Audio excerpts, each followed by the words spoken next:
Go. He's adding you on now. Hello, everybody. So happy that you guys are joining us tonight. This is Bertha Lewis from the Black Institute. Welcome to our second episode, All Races, All Faces, a real, raw discussion about race. For those of you who don't know the Black Institute is an action tank. We are a think tank that takes action. Our focus is Black people and people of color. Here in the US and throughout the diaspora, we have 4 strategies where we do HEAD, which is research, data, and we bring it down to the heart, which is leadership and training, but you can't do anything without the feet, which is community and moving things on the ground.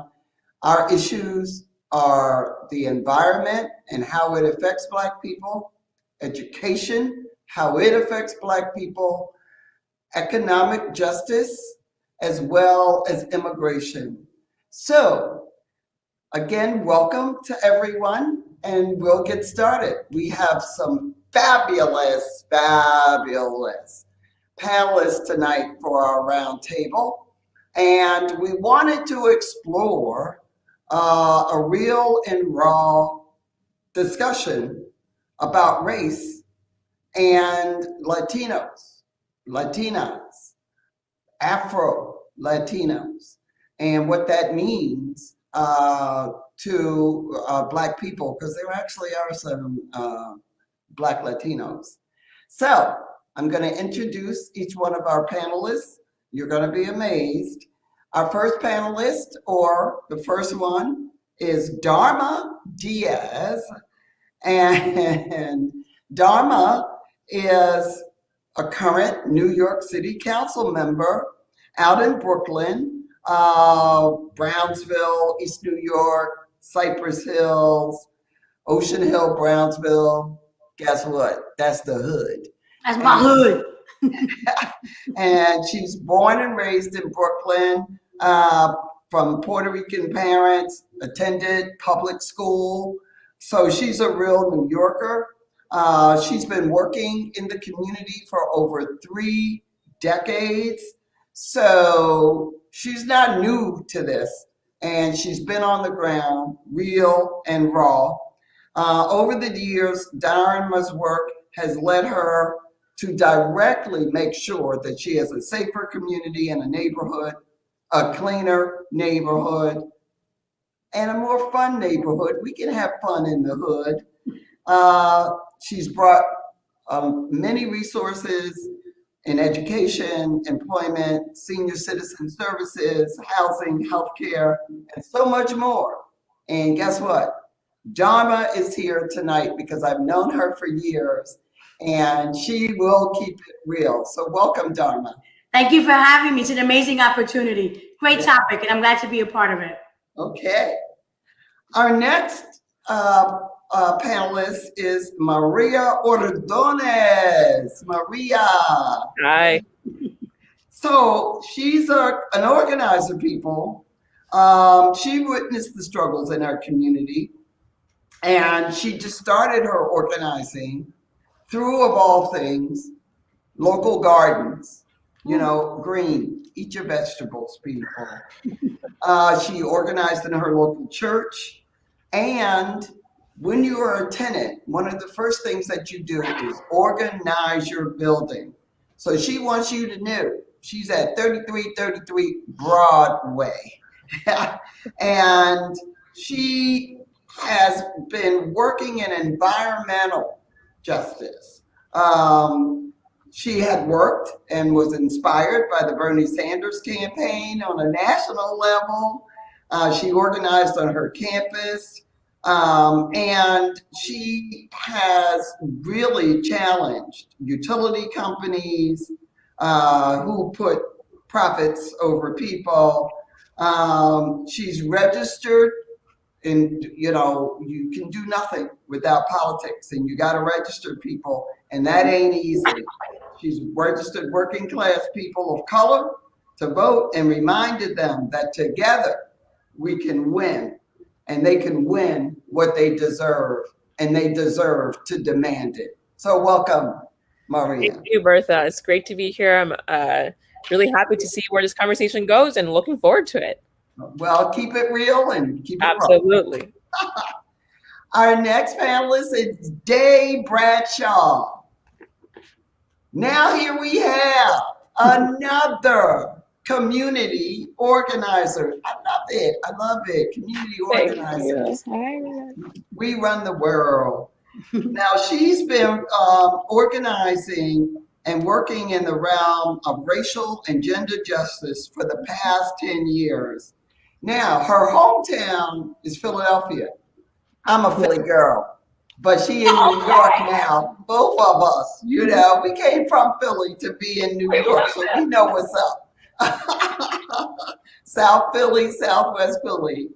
So she has, she's been working in community organizations, media outlets. She worked at the United Nations, and her cause has been climate change. So don't let people confuse you or fool you that people of color are not concerned about climate change, because when other folks get through with this planet and get on their rocket ships, we will still be here.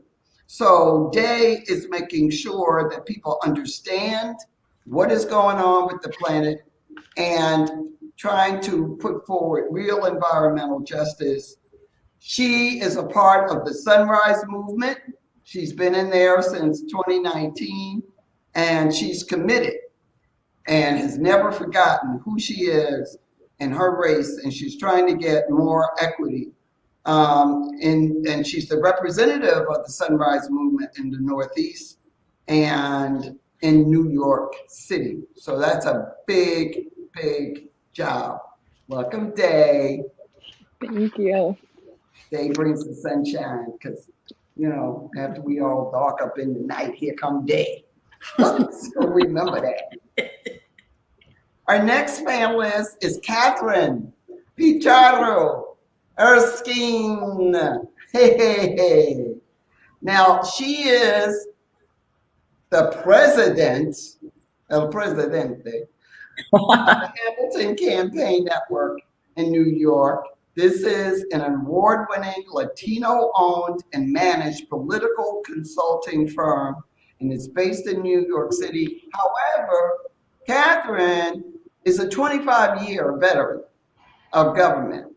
So you can't fool her. You can't tell her that she don't know and that she didn't just get woke.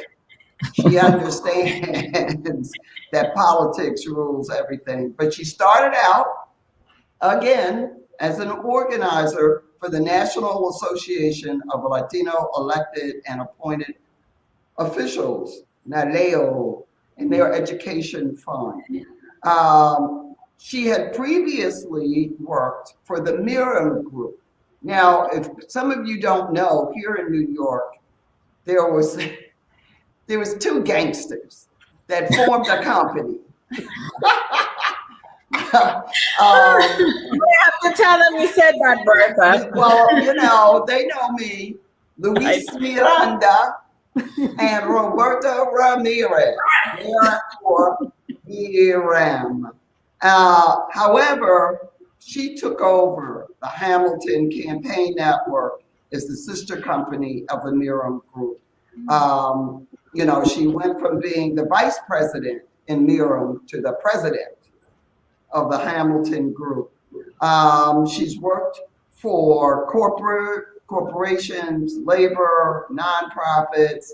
She's been on Telemundo. So again, she's the truth, and you cannot fool her, and make no mistake about it.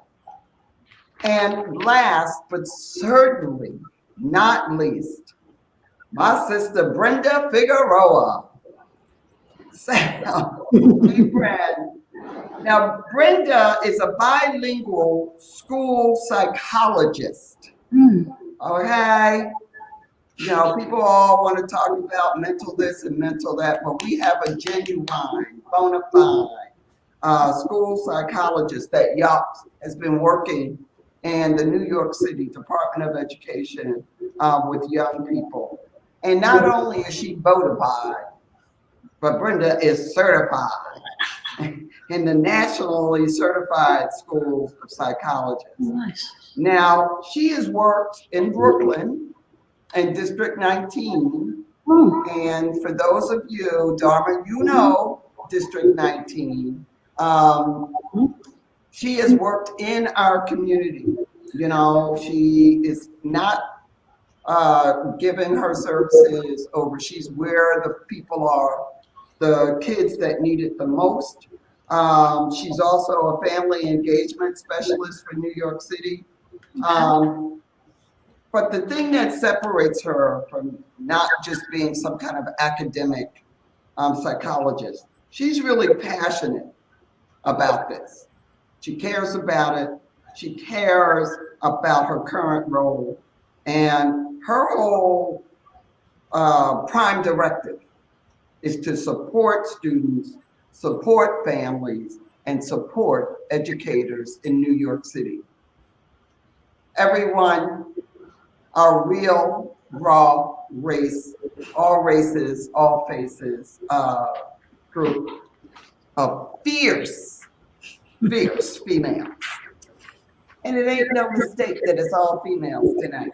So let's get started on this.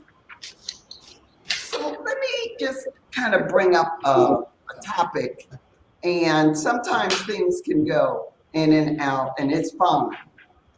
But you know, lately, everybody wants to talk about racial identity, okay? What the hell does that actually and really mean?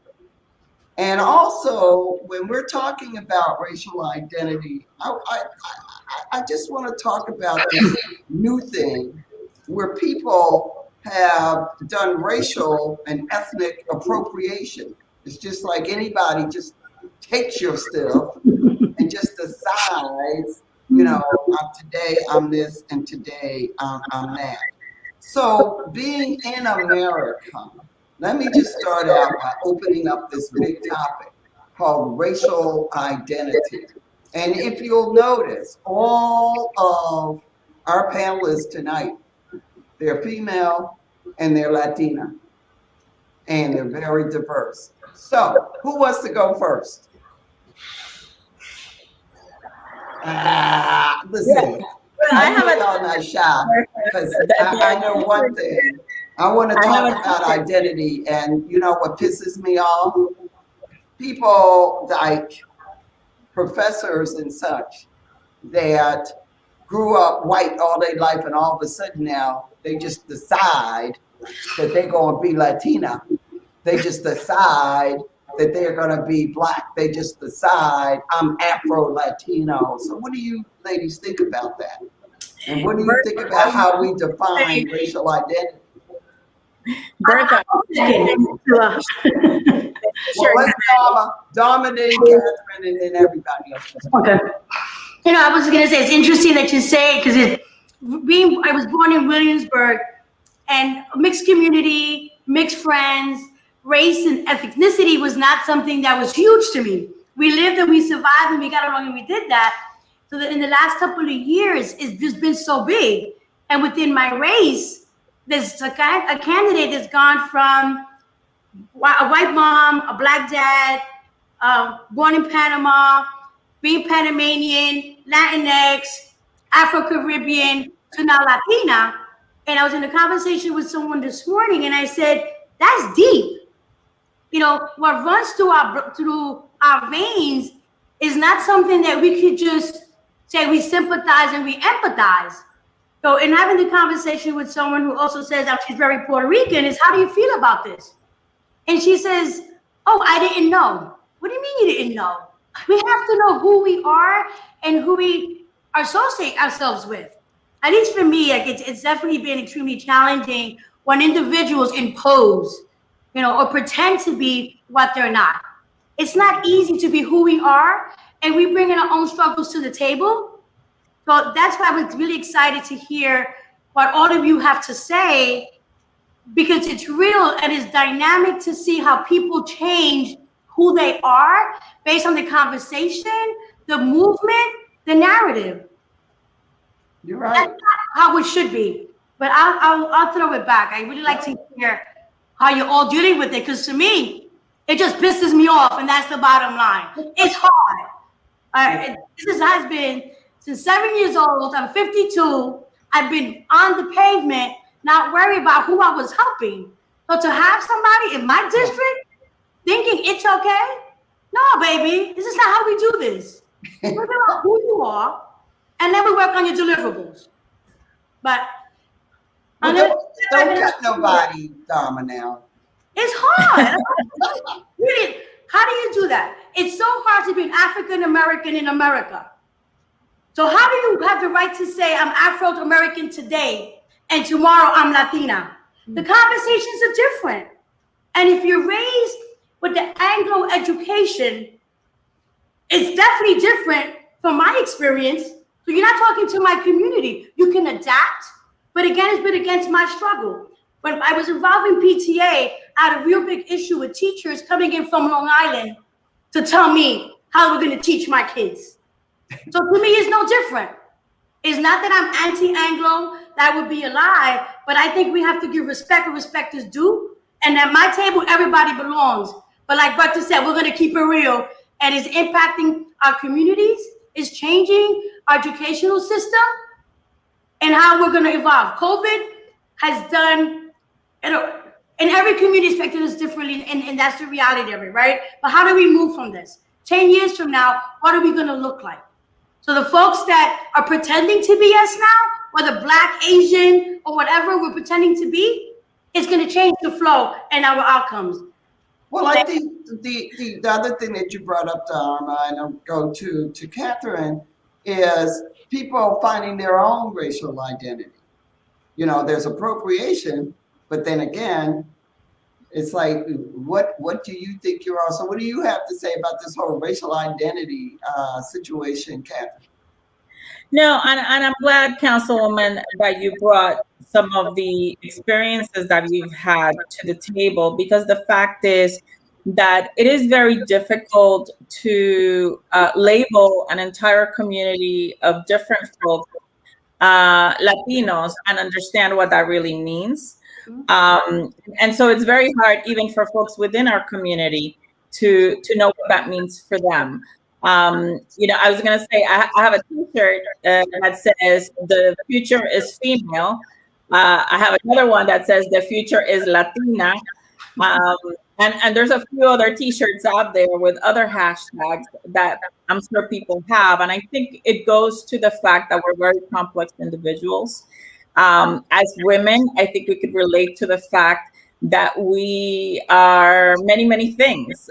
We are mothers. We are professionals. We are activists. We are thinkers and doers. So to the extent that that applies to race, I think we always find ourselves trying to find commonalities among the many, many folks that we work with. And I think, you know, like you said, you know, being Black in America, being Latino, especially, and I know Bertha mentioned previously, you know, many of us also have the added struggle of immigration. I came here from the Dominican Republic when I was 14 years old and had to go through an entire process before I became a fully fledged American. So that has an even different experience from others who wouldn't have had it. So I'm excited to have this conversation.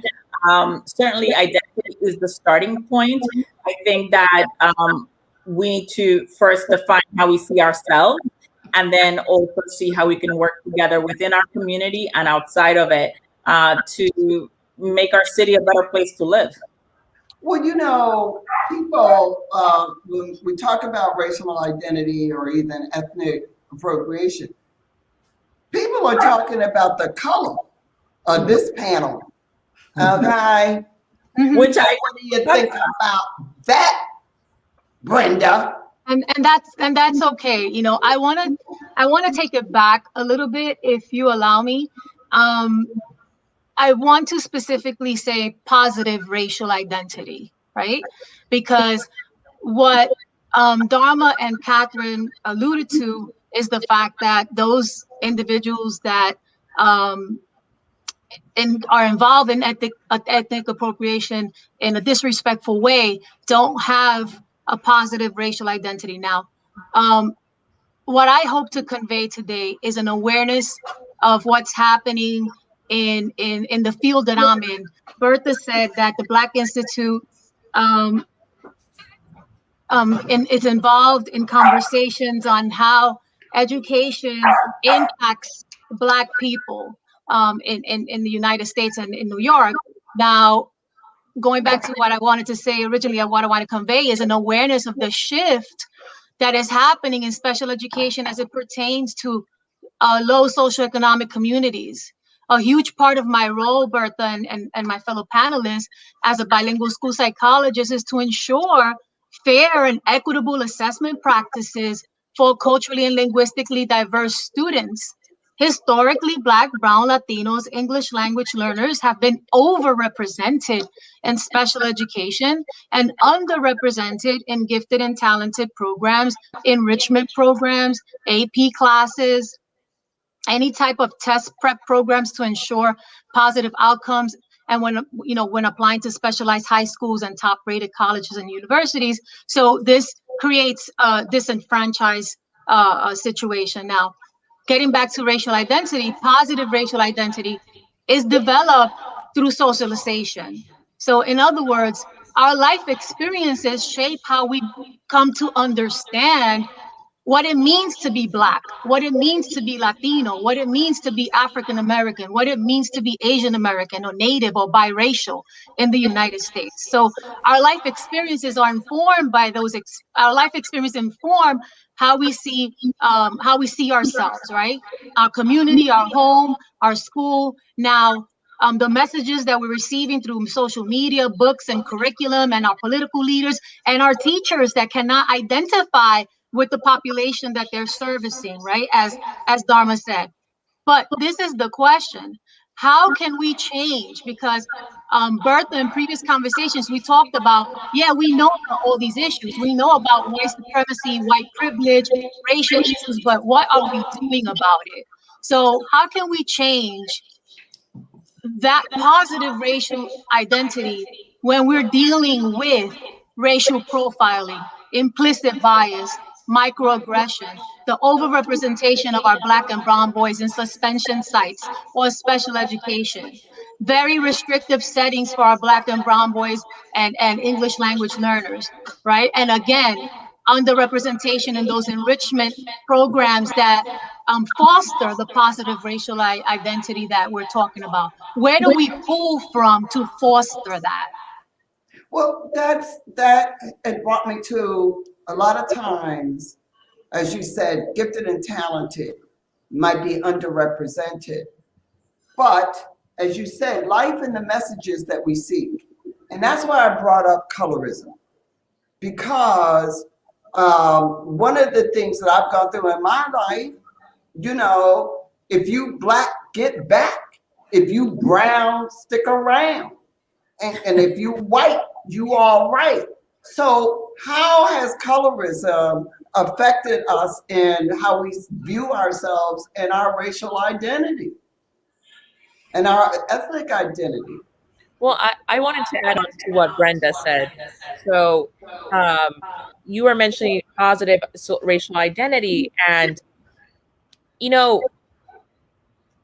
when Bertha also mentioned that young people have like they're learning how to identify themselves racially and everything. And as a young person myself, as a 21-year-old, something that I've seen is that very much like Brenda was mentioning, at schools you're very much influenced to basically define who you are as a Black person in America, who you are as a Latino, Latinx, like whatever you like to say it in America, how you are as an Asian in America, but it has to do with curriculum. I know from my experience, like I went to public schools, you don't have that same history about the Latinx perspective of history, the Black perspective of history, and that influences people. And when you talk about colorism, that same thing for that same idea of the curriculum in schools, you see a lot of white in the textbooks. You see a lot of white people in the textbooks. You don't see you don't see a famous Black person or someone who a Latina who did something amazing in history. You're only told to learn about the white people. You're only told to learn about the accomplishments of white folks, the white women and white men. But where are the rest of the people? And I know there are people who did amazing things who are Latina, who are Black, and that's missing in our curriculum. That's missing in what we're teaching students. And that's on to this colorism and the stigma that we have and the stereotypes that we have about, like, Bertha, you're mentioning, you're Black, you're here, you're white here, you're brown over there, because of the way we're learning, the way we're teaching children. I like to hear what other people think about this. But that was part of our point. Like, people, we're live streaming, and there's, people are like, what's about the color of this panel? And most of the panelists here are light skinned. Let's not even get around it. And Brenda's point was, what do we do about it? How do we talk about it? So Jay, how do we deal with this whole colorism? Because, if you are a person of color, it's on you every day in every way. And sometimes the darker that you are, your opportunities and who you're exposed to and the messages that you get may be entirely different than someone who is light-skinned, and that flows into class, I think, also. Definitely. First, Bertha, I'm gonna correct something that you said earlier. Not all Latina. I have a very strange history with racial identity. Actually, my entire family thought that we were Puerto Rican until I was literally 19 years old, because the slave trade, and somewhere something got mixed up, and it turned out I had to reform my entire way around racial identity as someone older, which was super, super strange to have to do. But I want to own where I'm at, and it's also cultivated a ton of really interesting experiences. And so I spent most of my life working with Latina communities and Black communities, because I was like, oh, I'm both, so I'm going to work in both, and getting to experience colorism in both places and how appropriation sort of comes about in both places was such a strange thing to experience. And Brenda was talking about sort of positive representations of racial identity. And in going back to the appropriation conversation, it's always really interesting because Black and brown kids don't get the positive representations of what our communities look like. We don't get the positive representations and the great things about our communities. And yet we're living in a time, I'm also a young person, 22, just so you got a year on you, Maria. Yeah, just 1 year on Maria. And it's so crazy to see how Black and brown kids don't get that positive representation. And then later, everything that we've done, the things that we have made cool, the things that come from our culture that are beautiful, are taken by people who are not a part of that culture and sort of ridiculed you for it. And so it comes to a point of trying to figure out, how do we get those positive things and internalize those positive things so that we can dispel colorism within our own communities? Because at this point, it's bleeding out of our communities. If you look at TV, you see a Black woman on TV, you see a Latina person on TV, they are always at the lightest side of the spectrum. Because in our own communities, we have decided that, okay, actually, I'm gonna roll back on that. The white community decided that white is right, so whatever is closest to that is correct, is beautiful, is worthy of representation. And so now that's literally all you see. So I've been thinking a lot on what Brenda was saying about positive representation, and like, how do we take back that positive representation? How are we giving Latina women and Black women the clout that they deserve for the cultures that they've created? So I'm going to tell you one snippet of what I decided to do. My deputy chief of staff, he's Jamaican Cuban, and in having conversation with him, it was his passion to see an Afro-Latino museum somewhere. So I said, hey, Ms. Richard, so we're going to do this, you know? And then to me, I'm going down south, being in Alabama, walking the walk and doing the talk and civil rights movement, you see placards of where our people stood. And and that's what I want. I think to me, what I bring to the table and what I want to see, what I want to leave behind, is that when you stand in front of the National Cemetery, you know who was there. When you stand in front of the YMCA, who founded the YMCA? Right? When you stand in the Black cemetery that we have in East New York, who's there? That's what I want to bring to the table and change that narrative. And as you're having conversation, so yeah, you see me, fine hair, hazel eyes, pale as can be, and depending on where I'm standing is also how I'm treated. I'm not Anglo, right? Because I'm not. And at times I've been told, you don't belong here.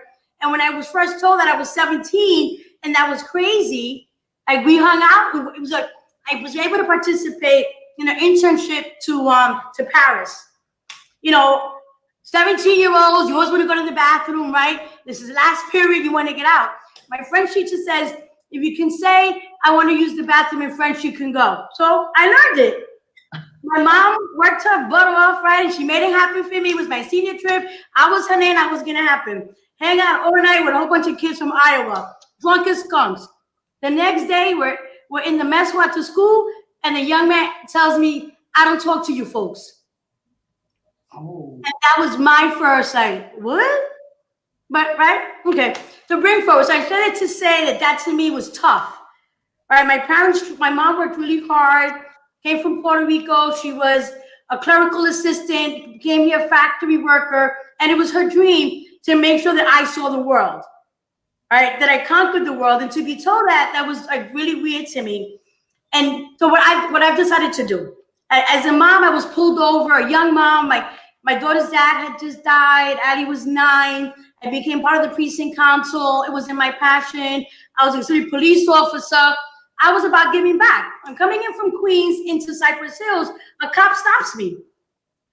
He says, I'm a drug dealer. So I was banging my car. It's like, sir, I just finished the Citizens Academy, which is the best thing ever. Pissed him off because I learned the language. I rolled down my windows, car off, put my hand on the steering wheel, and he's like, no, and was threatening me he was going to take my daughter away. Why? ACS and so on. So I said, you know what? I'm going to be part of the precinct council. I'm going to work and make sure that the cadets, like the explorers, were brought back to life in my precinct. By the time that evolved, my daughter was old enough to become auxiliary police officer. So we say, what can we do? How can we change the narrative? By my negative, I have flipped it. And I think that's where the conversation has to start, right? In our own homes, where voices were powerful, and it just takes that little conversation to move forward and teach folks, okay, we're different. The perception of who we are is not who we are. And now with the Black Lives Movement that we've had, I think it's the best opportunity we have to really teach people what we bring to the table and stop identifying us as you think, right? Or as the pretty books that you read. And also to Ms. Figueroa's point, how do we do it? It starts at home, right? Giving the self-worth and the respect, maybe to the immigrants that came over. Ms. Pachado's talking about being Dominican coming here. My stepdad, for 45 years, is where I learned about the immigration process. My ex-husband, who also Dominican, you have to live it to kind of understand it, but that's where it starts. Empowering our own people, because I've also learned, I'll let you all speak. With the educational system, being PTA president, I was involved in my daughter's college. Okay, so I finished at Boricua College. I called them up and said, what do you mean? There's a Boricua college, you run and you're obligating my daughter to go in on Holy Saturday? It's a sacrilegious. We're supposed to be Catholics, right? This Christian foundation, they closed it down. And all the students were given credit that day. That's the kind of conversation we have to have. Let's not accept it. Let's push them. The system is there, but just going back to Ms. Figueroa, and that I think that it's just my experience as a mom, that when you're coming in from immigrant countries, government is seen as the end all, say all. Again, it's my experience, so it's hard to challenge the system, to be vocal. You're seen perhaps as being a troublemaker, or you're ignorant, you don't know. And because you come here with not having status, is even harder to stand for what you believe. And I think the system also has to understand that when you leave your native home, it's a struggle and it's displacement. And many people are coming in as professionals. We're doctors, we're lawyers, we're entrepreneurs. We got here. That takes a lot. So we have to also educate people here. Today, we're a bartender, but it just means the educational system has not transferred our paperwork. Like, we're the nurse, but I'll take it down. Well, you just kind of blew my mind, because I didn't know that Puerto Ricans and Dominicans got together. I didn't tell you. But Yeah. the Dominicans said no, and I said yes, and when it went wrong, he said, I told you so. Bertha, my husband is Afro-Dominican. My husband is Afro-Dominican, so we do get together. I'm Puerto Rican. But I wanted to piggyback on Dharma. What do we do? I think that, yes, we have to start at home, but we also have to be sincere and transparent and say that we have bought into white privilege. We have bought into white supremacy, because we bought into that. We believe in that. And so you have to be able to understand that whiteness means power. And it is a social and political construct that is too strong. And that it's created that way to keep everyone else that's not white oppressed. Because in order for them to be superior, we have to be inferior. And so if we're the perception. But we bought into that. It's precisely what we're trying to change. And what I'm saying is that we have to come to terms with that, with the fact that we have played a role in that as well, by not just Latinos, indigenous people, African Americans. Look what Dharma was saying, that when you're an immigrant and you come here, what is the perception, right? And so I think that aside from yes, educating our children, we need to check ourselves and what are our own biases and what are our own beliefs when it comes to whiteness. And one of the things we've talked about is microaggressions, right? I cannot tell you how many times, and we talked about how there are a number of lighter skinned Latinas here. How many times I've heard, oh, well, you're Dominican. Well, you don't look Dominican. And my question is, well, what exactly do Dominicans look like? Because as far as I know, we come in all colors, shapes, sizes, and persuasions. So, it's something that we constantly struggle with. You're 100% correct, Brenda. We ourselves need to own our own biases and our own perceptions in order to be able to combat them outside of our communities. And the one thing I wanted to go back to today, at one point, maybe I misheard, you used the word Latine instead of Latinx. And I don't know if that was on purpose, but I think you mentioned, Bertha, the term, it's important to know, obviously it is meant to be a gender neutral version of Latino or Latina, but only 3% of Latinos and Latinas use it. And the reason why it's controversial is because many folks feel that it dishonors our Spanish language that actually assigns gender to everything and anything, and the fact is that it also excludes our indigenous roots, and so to the extent that we want to be inclusive, we always need to question how terms come about and who assigns them to us before we accept them for ourselves. And not to say I don't use the term Latinx, I do, because I do want to honor our inclusivity in especially as a community, but at the same time, I do not discount the real concerns of folks with the term and how it came about. So that's just my 2 cents. I'm actually interested, Day, why did you use Latina and not Latinx? So Latinx is something that came about from academic circles, white circles, when white people were sort of coming to terms with gender and people who don't identify as male or female. They were like, okay, so just like we're using woman X now, we're going to use Latinx. Not actually doing their research and realizing that Latina people have had a genderless term since the 60s. When the Brown Berets were around working with the Black Panthers and like doing organizational work, they were like, okay, this makes sense. What makes sense for our communities? What makes sense to honor our language? And that term was Latina, because the gender neutral, the way Spanish works, the gender neutral term does end with eh. So we're just going to do that. We even have an accent mark on the E. Yeah.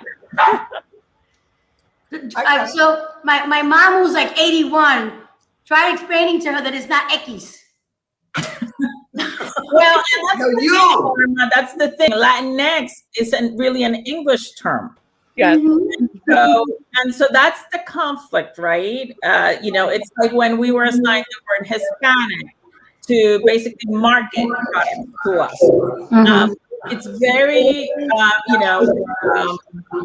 it's very sensitive to our language. So, it is something that I think will continue to be debated as we evolve within our ethnic identity. But Latino was gender neutral. Why did we have to include it? Latino was doing the job that it was intended to do. Even though we do end in female, male, in Spanish with the A and the O, Latino was inclusive. Go ahead, Marie. I'm sorry. I think there's a failure sometimes, like Dave was mentioning that Wait, do you guys hear some sort of... Yeah, some echo, right? Maybe we should mute ourselves.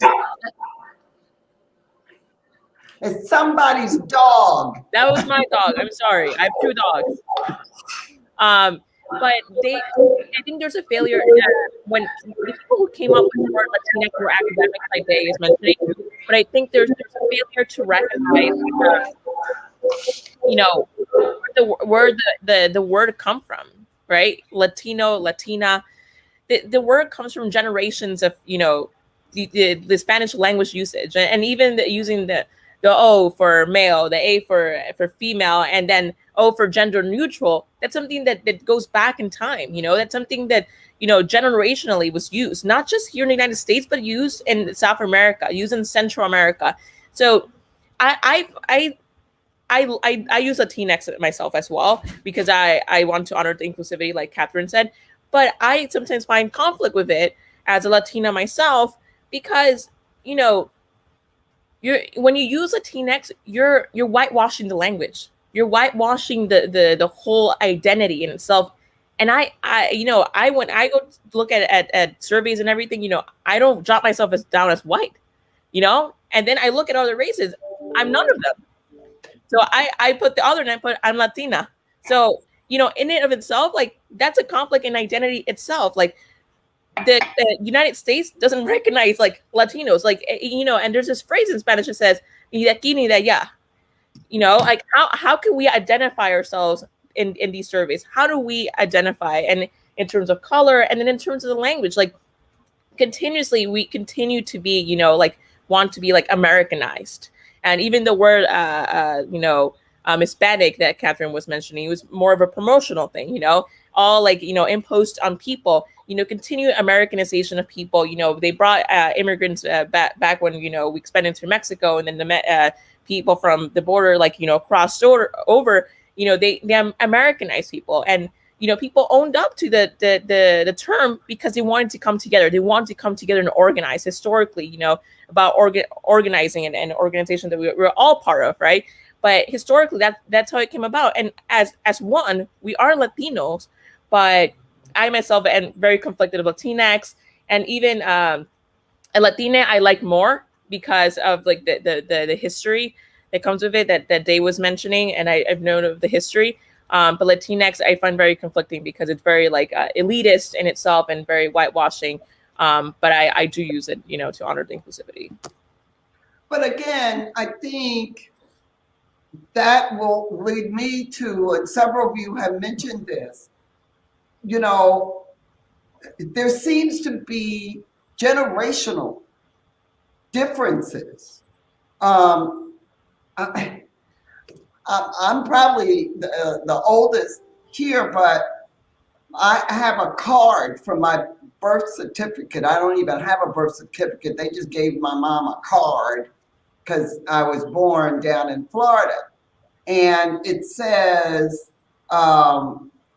that I was colored on my birth form. So I went from being colored to being a Negro. Let me see. Then I became an Afro-American, and then I became a African American because, you know, it was this thing like I ain't trying to associate with Africa, and then I am. And finally, I wound up just being Black.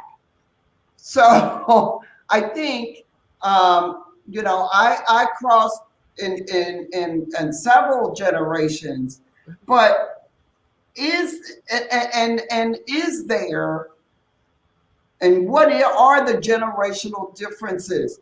Like, politics, for instance. Dharma and I go way back, but Dharma struggled.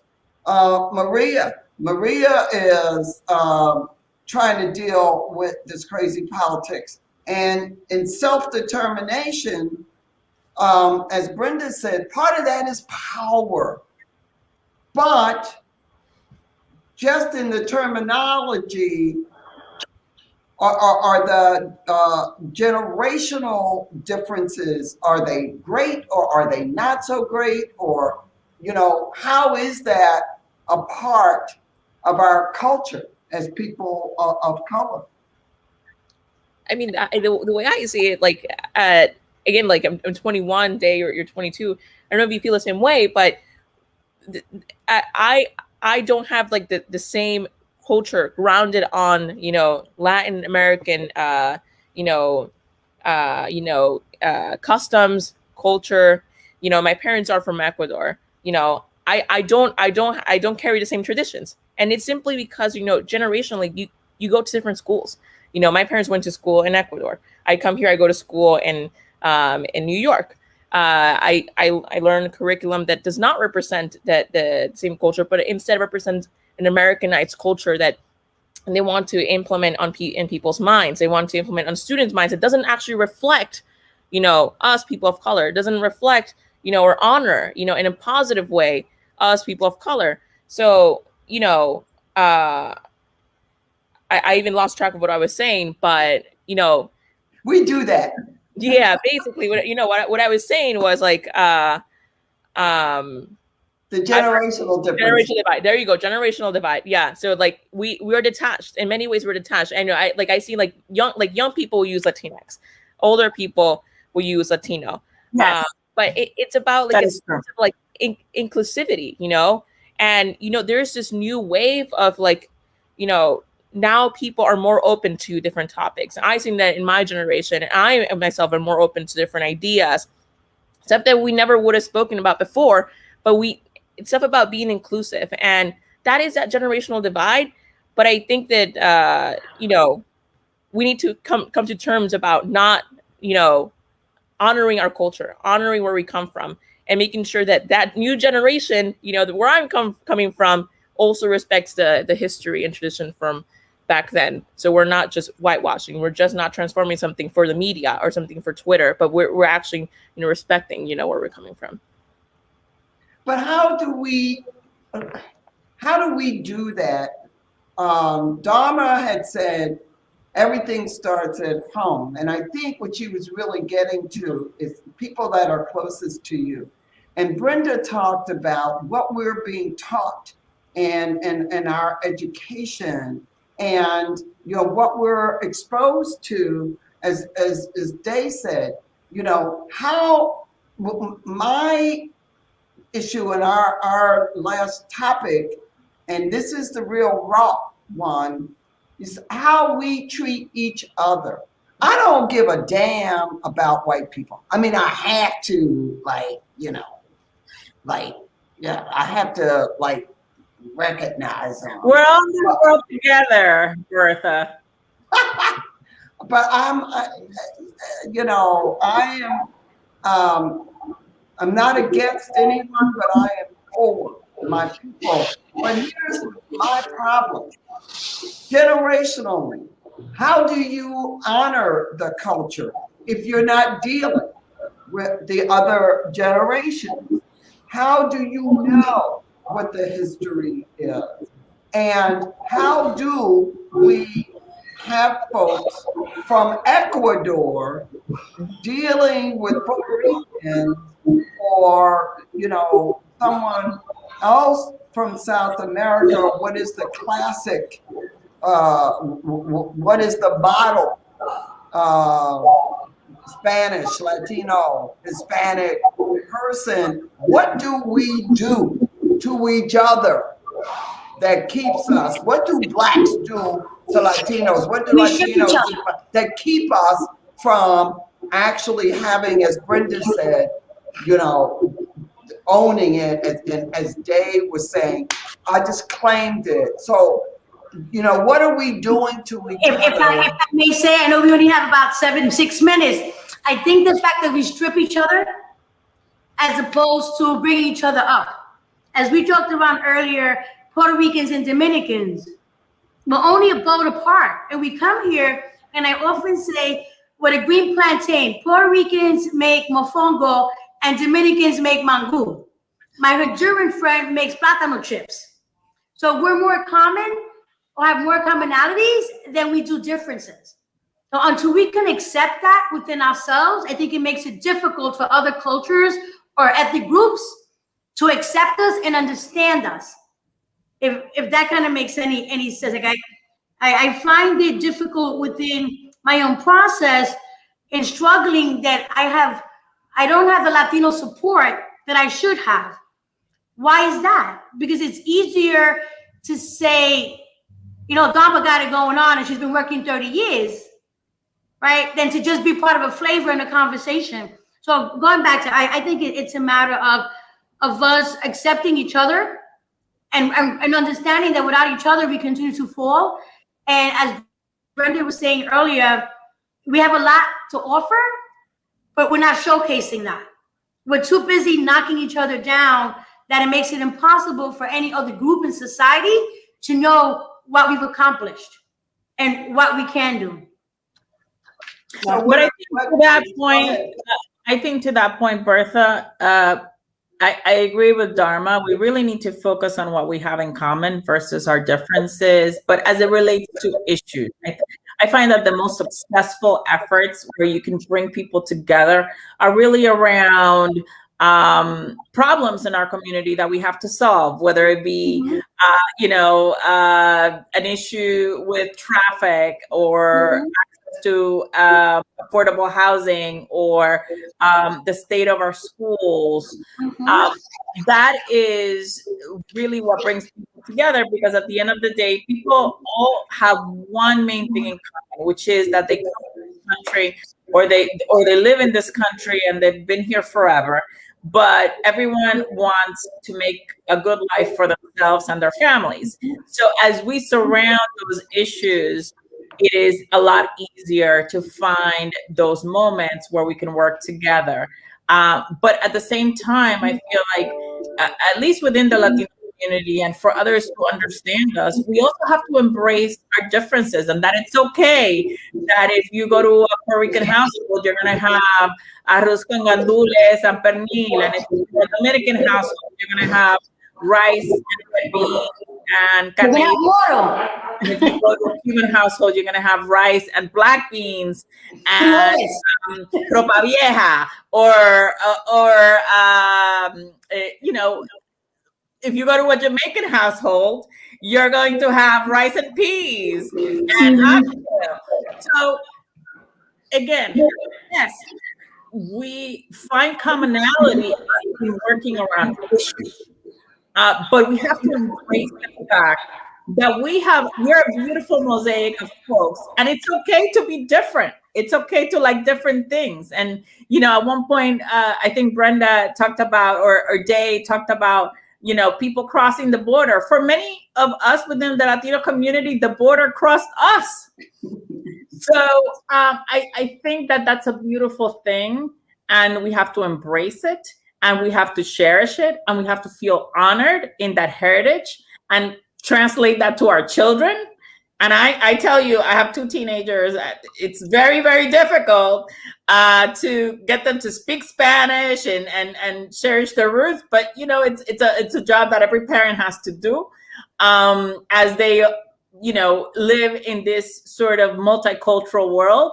And again, work around the issues that matter to folks in a cohesive way. That's how I think we break through that barrier, where we find the issues that are important to all of us, that can make all of our lives better, and build community around them. Adding to what Catherine is saying, of course, I echo that. I agree that finding those commonalities in each other is a good starting point. I want to add that, you know, for the work that I do, I have to include standing up and not engaging in those conversations like we spoke about earlier, like consciously and being informed not to engage in conversations that include microaggressions with the families and the students that we're working with. So for example, my role only exists because I have to ensure, as I said earlier, equitable assessments for English language learners and culturally linguistic diverse families. And what does that mean for the most part? It includes immigration, right? And when you have a teacher that's working with you in collaboration to obtain information and to make a recommendation for an English language learner, why is it important to know if the parents have papers or not? Why? How does that affect you? You know, why is it important to know where they're coming from? Why do I have to hear, oh, this student is average? They did better than I expected. Yep. And being able to stand up for your community and not engage, because if you do engage or you don't say anything about it, then you're perpetuating the situation. I had one teacher that said, when I was an intern, oh, he's Asian, he's gonna do well. So I think that being able to stand up for what you believe in and not engaging in those conversations and not perpetuating, I want to add that to what Catherine was saying. Mm-hmm. So Day, close us out here. How do we, I mean, what do we need to just stop doing, and what do we need to do? Because I don't think nobody's going to save us but us. 100%. I think that going off of what Brenda was saying, knowing when to disengage and also when to interrupt these white supremacist things that come up in our everyday, being like, hold up now. Why does it matter whether this child has papers or not? That should have no bearing on how you teach them. Is it? Is that going to have a bearing on how you teach them? Why? Tell me why. And also recognizing that, like, as Black and brown women, we are literally the most tired people in all of society. Never stop, but so tired. So finding the people around us who can also be like, okay, yeah, and I'm backing her up. Why? Give me the answer. Knowing who you can call on, who is actually an ally in the space, and who can support you, and also holding each other up. What we need to stop doing is always having a back and forth about the little things and figuring out, okay, hold on, what can I stand with you on? We can have this conversation about the things that we disagree on, but how can I stand behind you? This is true.